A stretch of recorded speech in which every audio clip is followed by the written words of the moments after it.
Indian military academy Dehradun, Indian military academy Dehradun, कहाँ है? देहरादून। जब आप एनडीए से जाते हैं ना, नेशनल डिफेंस एकेडमी एनडीए, तो आपको पुणे भेजा जाता है ट्रेनिंग के लिए, खड़गवासला में। पुणे में एक जगह है खड़गवासला, आपको वहां जाके 3 साल की क्या करनी पड़ती है? ट्रेनिंग लेनी है। उसके बाद फिर आपको वहां से उठा के भेजा जाता है स्पेशलाइज्ड ट्रेनिंग के लिए Indian military academy Dehradun, Dehradun, Dehradun. और टोटल 4 साल की जब ट्रेनिंग कंप्लीट हो जाती है तब बनते हैं आप लेफ्टिनेंट। क्या बनते हैं? लेफ्टिनेंट। और आपको एक कंपनी कमांड करने के लिए दे दिया जाता है, 90 पर्सनल और 30 सपोर्ट में, यानी 120 लोगों की जवान की एक कंपनी आपको कमांड करने के लिए दी जा जाती है। और वो 120 लोग किसी भी एरिया को घेरने के लिए एनफ है। लेफ्टिनेंट एक बार बोल दिया मारो, ओपन फायर, मतलब फायर, कोई कुछ नहीं कर सकता। इंटर के बाद जब आप एनडीए का एग्जाम देंगे, दाढ़ी मोछ नहीं आया रहता, और उस समय आदमी जाता है एनडीए में, और इतना कम एज में आपको इतना बड़ा पावर मिल जाता है जिसका कोई हद नहीं। आप लोग में कोई एनडीए की तैयारी किए थे जी? अभी तो तुम कर ही रहा है, मन लगा के पढ़ाई करो, समझ में आया? तुमको बोले थे ना ए बकलोल कहीं का, तो जब तुमको बोले तुम बकलोले रहेगा। आगे बढ़े तो एनडीए वाले लोग मैथ पे ज्यादा ध्यान देना, मैथ, गणित, मैथ, इंग्लिश। एनडीए मतलब मैथ इंग्लिश, गड़बड़ाया मतलब एनडीए गड़बड़ा गया है आपका। कौन चीज ज्यादा? इंग्लिश ज्यादा है? कौन बोला?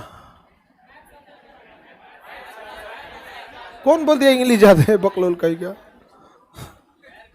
मैथ सबसे ज्यादा रहता है उसमें, मैथ इंग्लिश दोनों चाहिए होगा तब एनडीए होगा। सोचिए एनडीए में इंटर पास करके लड़का जाता है, और उसके बाद से 3 साल पुणे में ट्रेनिंग करेगा। पुणे में जब ट्रेनिंग करता है हाफ पैंट पहन के होता है, हाफ पैंट वहाँ पे, वहाँ 3 तरह का होता है। ग्रेजुएशन आपको पुणे से ही होगा। आर्ट्स लीजिएगा तो नॉन टेकी, बीएससी कीजिएगा तो टेकी, और अगर कंप्यूटर साइंस लीजिएगा तो सुपर टेकी। समझ में आ गया कि नहीं? उसके बाद कहाँ आना होता है? देहरादून। देहरादून के बाद आपको पूरी तरह से परेड सेरेमनी होती है, और तब आपको यहाँ पे डबल स्टार लगा दिया जाता है। क्या बन जाते हैं? लेफ्टिनेंट। उसके बाद बनते हैं captain, major, lieutenant colonel, colonel, brigadier, major general, lieutenant general, general, field marshal. Field marshal एक ऑनरली पर, उसके बाद से सीडीएस। क्या होता है? सीडीएस। सीडीएस भी, सीडीएस और फील्ड मार्शल ये नॉन वर्किंग पोस्ट है। क्या जी? एनडीए और सीडीएस में क्या अंतर है? एनडीए के थ्रू जाइएगा तो इंटर पे, और सीडीएस के थ्रू जाइएगा तो ग्रेजुएशन पे। सीडीएस के थ्रू जाएंगे तो डायरेक्ट आईएमए में जाएंगे, एनडीए के थ्रू जाएंगे तो पहले आपको पुणे और फिर आईएमए। दोनों, हाँ दोनों सेम बनते हैं, दोनों सेम।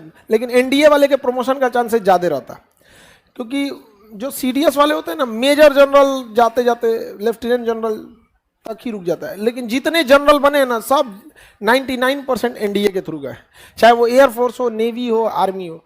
जैसे हम लोग का जो शौक था वो आर्मी था, इसलिए ज़्यादा इंटरेस्ट हम लोग का आर्मी साइड में था।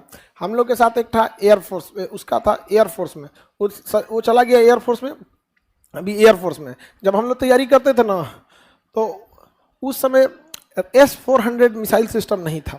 जहाज मारने के लिए ईगला सिस्टम बहुत फेमस था।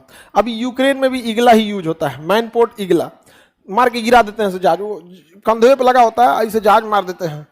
तो हम लोग आपस में झगड़ा करते थे। वो बोलता था कि देख तुम ज्यादा मत उड़, वरना सिलेक्शन के बाद ना तुम्हारे पे पहले बम मार देंगे। हमको बोलता है ईगला लेके घूमेंगे, ईगला। अरे तुम छुपेगा कहाँ पे?